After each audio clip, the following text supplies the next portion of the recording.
ओम नमः शिवाय, जय महाकाल। अगर आपके मन में कोई भी मनोकामना है, कोई भी इच्छा है या आपको लगता है कि मेरे जीवन में बहुत ज़्यादा कष्ट है, तो ये वीडियो आपके लिए। पूज्य गुरुदेव की कथाएं सुनकर बहुत अच्छे से बताऊंगा। मात्र आपको एक बेल पत्र लेना है, छोटा सा उपाय करिएगा, आपका जो भी मनोकामना होगी, जो भी इच्छा होगी, पूरी जरूर होगी। लेकिन उससे पहले बता दूं, इस पूरे वीडियो में 3 बहुत ही प्यारे उपाय की बात करेंगे जो कि आपके लिए और आपके फैमिली के लिए बहुत ही अच्छा होगा। तो चलिए पहले उपाय की बात करेंगे जो कि आपको एक बेलपत्र से करना है। अब बोलोगे इस उपाय को करने से क्या फायदा, क्या बेनिफिट होगा। देखिए, यदि आपके मन में कोई भी मनोकामना है, कोई भी इच्छा है जो कि काफ़ी दिनों से अधूरी है, तो इस उपाय को आपको जरूर करना है। ध्यान से समझना। देखिए इस उपाय को करने के लिए मात्र आपको एक बेलपत्र लेना है। जैसा कि आप सबको स्क्रीन पर दिख रहा है, आपको इसी तरीके से एक बेलपत्र आपको ले लेना है। और जो आप एक बेलपत्र लेंगे वो कहीं से भी खंडित नहीं रहना चाहिए। आई बात समझ में।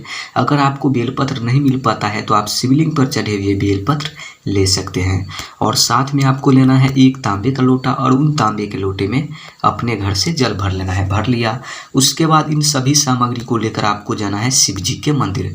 देखिए ये उपाय आप किसी भी दिन कर सकते हैं, जब भी आपका टाइम मिले आप किसी भी समय किसी भी दिन कर सकते हैं। ठीक, देखिए मंदिर जाने के बाद आपको क्या करना है, जो आप एक बेलपत्र लेकर गए हैं, सबसे पहले आपको बेलपत्र समर्पित करना है माता अशोक सुंदरी वाले स्थान पर। आप सबको पता है महादेव का पूरा परिवार शिवलिंग पर ही विराजमान है। ठीक, देखिए जब आप बेलपत्र समर्पित करेंगे तो बेलपत्र के जो डंडी होते हैं वो डंडी किधर रहना चाहिए, जलाधारी की ओर, और जो पत्ती होते हैं वो पत्ती रहना चाहिए शिवलिंग को। ठीक, कुछ इस तरीके से आपको बेलपत्र समर्पित करना है। कर लिया, उसके बाद आपको क्या करना है, जो पात्र में आप जल लेकर गए हैं उन जल को आपको 7 बार आपको जल समर्पित करना है। कहाँ पर जल समर्पित करना है, उसी बेलपत्र पर जहाँ पर आप बेलपत्र समर्पित किए हैं उसी जगह पर आपको 7 बार जल समर्पित करना है। थोड़ा थोड़ा करके आपको 7 बार आपको थोड़ा थोड़ा करके आपको जल समर्पित करना है, अपनी मनोकामना कहते हुए, अपनी इच्छा कहते हुए। आई बात समझ में। उसके बाद आपको थोड़ा सा जल बचाना है और उन जल को आपको 3 बार ठीक शिवलिंग के ऊपर आपको जल समर्पित करना है। थोड़ा थोड़ा करके आपको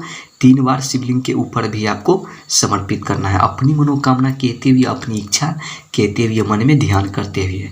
उसके बाद वहाँ पर आपको 2-3 मिनट आपको बैठनी है और जो भी मनोकामना है, जो भी इच्छा है, आपको मन में ध्यान कर लेनी है, यानी कि आपको प्रार्थना कर लेनी है। यकीन मानिए इस उपाय को यदि आप कर लेते हैं किसी भी दिन, तो आपका जो भी मनोकामना होगी, जो भी इच्छा होगी, 24 घंटे के अंदर पूरी होगी। पूज्य गुरुदेव जैसा जैसा बताया है बिल्कुल मैं वैसा वैसा बताने का कोशिश की हूँ।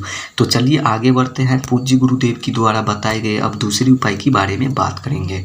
देखिए अब बोलोगे इस उपाय को करने से क्या फायदा। देखिए ये उपाय आपको विशेषकर धन के लिए करना है। यदि आपके घर में धन की बहुत कमी है, धन की प्राप्ति नहीं हो रही है, बहुत मेहनत करने के बाद, बहुत कोशिश करने के बाद, तो इस उपाय को करके जरूर देखना है। धन से जुड़ी जो भी समस्याएं होगी हमेशा हमेशा के लिए दूर होगी। तो चलिए समझते हैं उपाय को कैसे करना है ना। देखिए आपको स्क्रीन पर क्या दिख रहा है, लौंग। आपको इसी तरीके से 1 ठो या नहीं तो 2 ठो आपको लौंग ले लेना है। जैसा कि आप सबको स्क्रीन पर दिख रहा है, आपको इसी तरीके से, यानी खंडित नहीं रहना चाहिए। ठीक, फूल वाले लौंग रहना चाहिए। ठीक है, उसके बाद आपको लेना है एक दीपक, मिट्टी का दिया नहीं तो आपको आटे का दिया बना लेना है। ठीक, और उन दीपक में आपको सरसों का तेल आपको डालना है और आपको गोलबाती लगाना है। ले लिया, उसके बाद आपको लेना है एक तांबे का लोटा, और उन तांबे के लोटे में अपने घर से जल भर लेना है। और इन सभी सामग्री को लेकर आपको पहुंचना है कहाँ पर, तुलसी पौधे के पास। चाहे आपके गार्डन में हो या आंगन में हो, कहीं पर भी हो, आपको पहुंचना है तुलसी पौधे के पास। और एक बात और बता दूं, ये उपाय आपको सूर्यास्त होने से पहले करना है। देखिए तुलसी पौधे के पास जाने के बाद आपको क्या करना है, सबसे पहले जो पात्र में आप जल लेकर गए हैं, सबसे पहले आपको जल समर्पित करना है। और जो भी आपको अगरबत्ती पूजा पाठ करनी है सबसे पहले कर लेनी है। कर लिया, उसके बाद आपको क्या करना है, जो आप दीपक लेकर गए हैं उन दीपक को आपको क्या करना है, प्रज्वलित करना है। और उन दीपक से आपको तुलसी माता को आरती करनी है। और जब आप आरती करेंगे तो अपनी मनोकामना आपको कहनी है, मन में ध्यान करनी है, यानी कि प्रार्थना करनी है आरती करते समय। देखिए आरती कर लेने के बाद जो आपके पास 1 लौंग है या 2 लौंग है, जितने भी हैं, उन सारे लौंग को अपने हाथ में लेना है और आपको क्या करना है, तुलसी माता को परिक्रमा करना है। कितने बार परिक्रमा करना है? मात्र आपको 5 बार या नहीं तो 7 बार आपको परिक्रमा करना है। और यदि आप तुलसी माता को परिक्रमा नहीं कर सकते हैं तो जो आपके पास दीपक है उन दीपक को आपको परिक्रमा कर लेनी है। और परिक्रमा कर लेने के बाद उन लौंग को क्या करना है? उन दीपक में आपको गिरा देना है, यानी कि उन दीपक में आपको डाल देना है। अपनी मनोकामना कहते हुए, अपनी इच्छा कहते हुए, जो भी आपके मन में मनोकामना है आपको वो चीज़ मन में ध्यान करनी है। धन से जुड़ी हो या व्यापार से जुड़ी हो, आपको वो चीज़ मन में कहनी है। उसके बाद वहाँ पर आपको 2-3 मिनट आपको बैठनी है और जो भी मनोकामना है, जो भी इच्छा है आपको फिर से बोल देनी है। बस आपको इतना सा ही उपाय करना है। करके देखिएगा, धन से जुड़ी जो भी समस्याएं होगी हमेशा हमेशा के लिए दूर होगी और धन की बारिश जरूर होगी। तो चलिए आगे चलते हैं। अब बात करेंगे आखिरी उपाय के बारे में।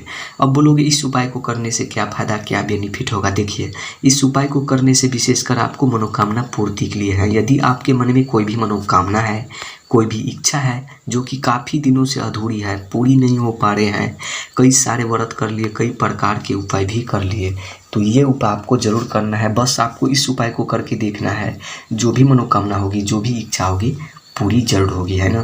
तो चलिए समझते हैं उपाय को कैसे करना है। देखिए, आपको स्क्रीन पर क्या दिख रहा है? कनेर का फूल। आपको इसी तरीके से आपको 1 ठो या 2 ठो, आपको जितना मिल सके आपको कनेर के फूल ज़्यादा से ज़्यादा मात्रा में जितना भी आपको मिल सके आपको ले लेना है, ठीक। और साथ ही आपको लेना है 1 तांबे का लोटा और उन तांबे के लोटे में अपने घर से जल भर लेना है। भर लिया और साथ ही आपको क्या दिख रहा है स्क्रीन पर? दीपक। आपको इसी तरीके से मिट्टी का दिया नहीं तो आटे का दिया आपको ले लेना है, यानी कि आपको आटे का दिया या मिट्टी के दिया को आपको अच्छी तरीके से तैयारी कर लेना है। और इन सभी सामग्री को लेकर आपको पहुंचना है शिव जी के मंदिर, यानी कि महादेव के शिवलिंग के पास। देखिए, आपको मंदिर जाने के बाद आपको क्या करना है? सबसे पहले उत्तर साइड फेस करके खड़े होनी है, यानी कि नॉर्थ डायरेक्शन।